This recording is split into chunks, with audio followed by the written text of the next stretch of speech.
हमारे पॉडकास्ट पे स्वागत है यार।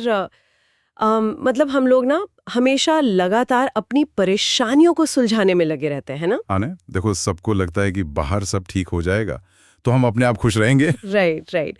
लेकिन आज हम 101 essays that will change the way you think के बारे में डिस्कस करने वाले हैं, और ये सच में काफी माइंड ब्लोइंग है। हाँ, मतलब सच कहूँ तो इसका सबसे बड़ा सीक्रेट यही है, हम लगातार आसपास की चीजों को ठीक करने में पूरी एनर्जी लगा देते हैं। है ना, हमेशा लगता है ये जॉब मिल जाए या ये प्रॉब्लम ठीक हो जाए। एकदम ठीक है, पर एक्चुअली हमारी जिंदगी की सबसे बड़ी समस्या हमारी परिस्थितियां या सर्कमस्टांसेस बिल्कुल नहीं है। मतलब हमारी सोचने का जब तरीका है ना, वही असली रुकावट है। वेट वर्ड, एक सेकेंड। अगर हमें पता है कि हमें ठीक रहना है तो हम खुद अपने खुशियों के दुश्मन क्यों बनेंगे यार? वही तो सबसे बड़ा भ्रम है।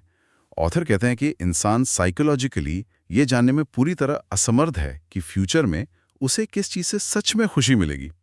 इंसान तो हमेशा अपना भला ही चाहता है ना। चाहता है, पर हमारा दिमाग बस अपने पास्ट की अच्छी यादों को दोबारा रिक्रिएट करने की कोशिश करता रहता है।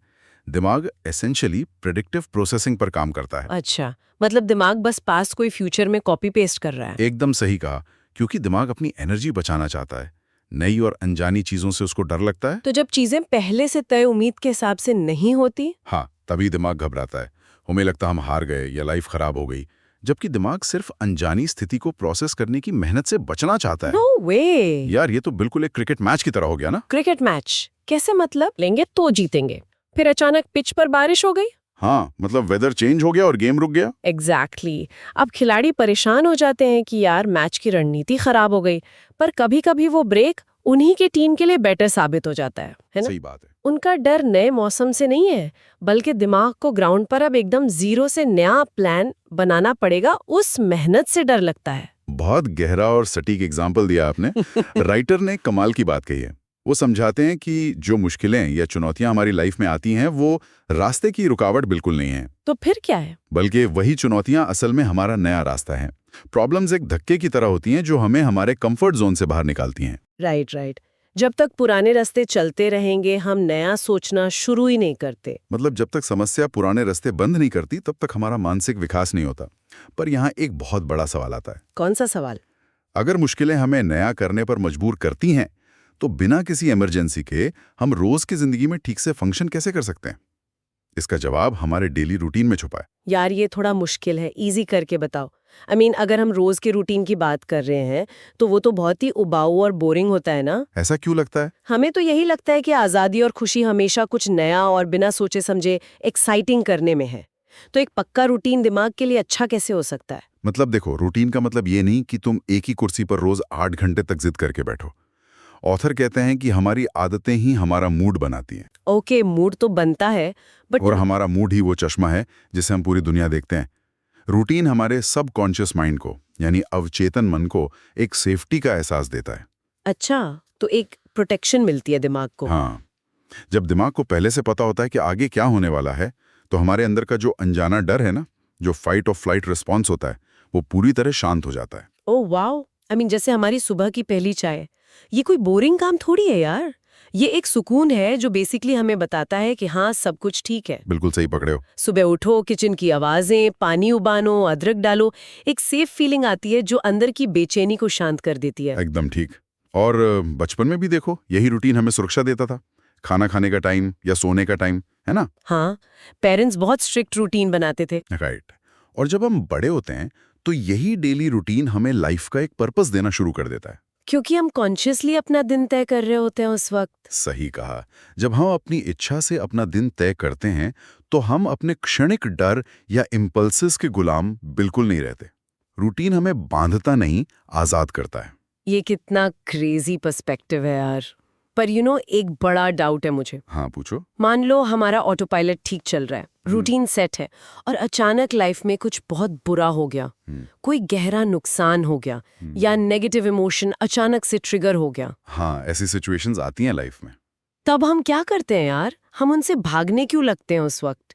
पेन को फेस करने के बजाय हम फोन में लग जाते हैं या नम हो जाते हैं। यहाँ सोसाइटी के उस सीख का बड़ा रोल है जो हमें बचपन से मिली है। समाज हमें सिखाता है कि इमोशंस का ना होना या उन्हें ना दिखाना ही सबसे बड़ी समझदारी है। हाँ, कि रोना नहीं चाहिए, दर्द में मजबूत दिखना चाहिए, है ना? एकदम। पर किताब कहती है कि ये अप्रोच गलत है। असली इमोशनल इंटेलिजेंस अपनी भावनाओं को दबाना या लॉजिकल बनना नहीं है। तो फिर आखिर है क्या इमोशनल इंटेलिजेंस? अपनी भावनाओं को पूरी तरह और गहराई से महसूस करना ही असली इंटेलिजेंस है। सफरिंग या दुख तब बड़ा होता है जब हम उस चीज को स्वीकार करने से मना कर देते हैं जो एक्चुअली हमारे सामने है। Wait what? मैं हमेशा सोचती थी कि नम हो जाना या शून्य हो जाना ये असल ताकत है। तो क्या नम होने का मतलब कुछ महसूस ना करना नहीं है? नहीं, बिल्कुल नहीं। नमनेस का मतलब है सब कुछ एक साथ महसूस करना, वो भी बिना उसे सुलझाए। ओ भाई, मतलब एक ही साथ कंप्यूटर में 100 टैब्स खोल दिए और प्रोसेसिंग पावर खत्म हो गई, तो शून्य होना ताकत नहीं, सिस्टम का हैंग हो जाना है। एकदम परफेक्ट एनालॉजी दिया आपने। जब इतनी सारी दबी हुई भावनाएं आपस में टकराती हैं तो दिमाग प्रोसेसिंग बंद कर देता है। तो जो डिस्कम्फर्ट होती है वो क्या है फिर? डिस्कम्फर्ट या असहजता का सीधा मतलब है कि हम एक बड़े बदलाव के कगार पर खड़े हैं। हमारी एंग्जाइटी हमारे कंट्रोल खोने के डर से आती है। राइट।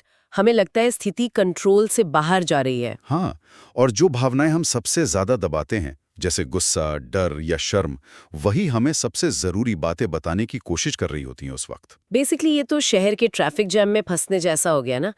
सोचो ना, गाड़ियों का धुआं, हॉर्न की आवाजें, बहुत इरिटेटिंग माहौल है। हाँ, बहुत फ्रस्ट्रेटिंग होता है वो। अब बंद गाड़ी में बैठे बैठे अगर हम गुस्सा करेंगे, स्टीयरिंग पर मुक्के मारेंगे, झल्लाएंगे, तो ट्रैफिक साफ थोड़ी हो जाएगा यार। सही बात है, उससे सिर्फ अजाब बढ़ेगा।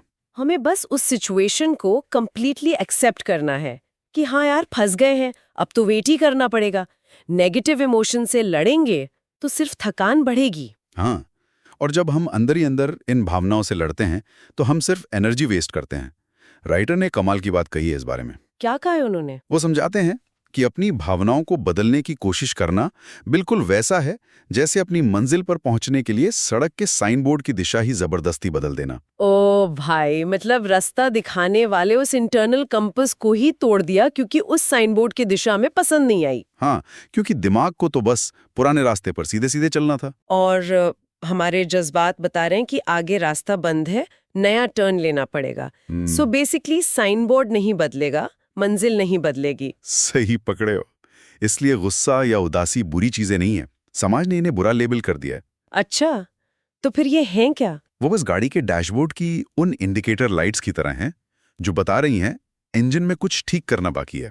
जैसे गुस्सा बताता है किसी ने बाउंड्री क्रॉस की है, हमें इन मैसेजेस को पढ़ना आना चाहिए। यार, ये तो सच में नजरिया बदलने वाली बातें हो गई, पूरा पर्सपेक्टिव ही फ्लिप हो गया। हाँ, मतलब ये बहुत डीप चीजें हैं।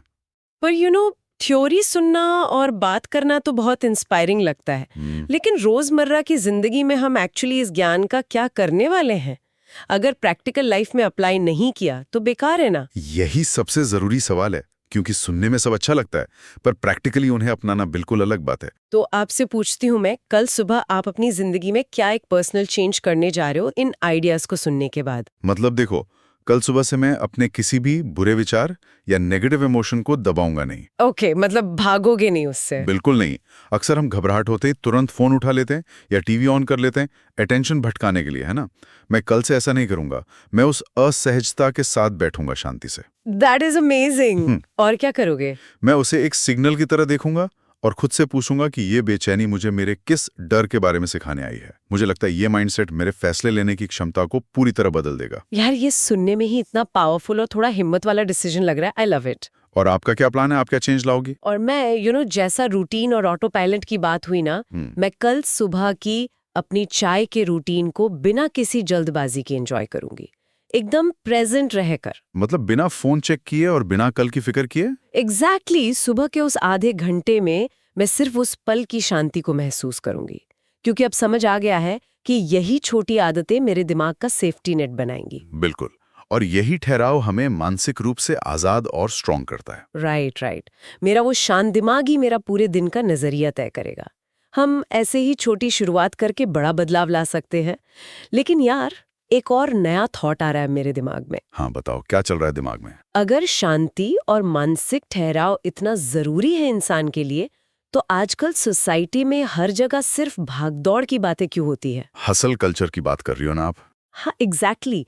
इस हसल कल्चर को ही सक्सेस क्यों माना जाता है, जहाँ आराम करना या ठहरना एक क्राइम जैसा बना दिया गया यार। पॉइंट तो है। क्या पता ये हसल कल्चर और सोसाइटी हमें जानबूझकर हमेशा बेचैन रखने की कोशिश कर रही हो, ताकि हम अपना ऑटो पायलट शांति से कभी चालू ही ना कर पाएं। हाँ, ताकि हम बेचैनी मिटाने के चक्कर में लगातार नई चीजें खरीदते रहें और सोसाइटी की मशीन चलती रहे। एग्जैक्टली। सोचने वाली बात है ये तो बहुत बड़ी। खैर, अब लोग इस बारे में खुद ही सोचेंगे आगे चलकर। इस आज की पॉडकास्ट से विदा लेते हैं।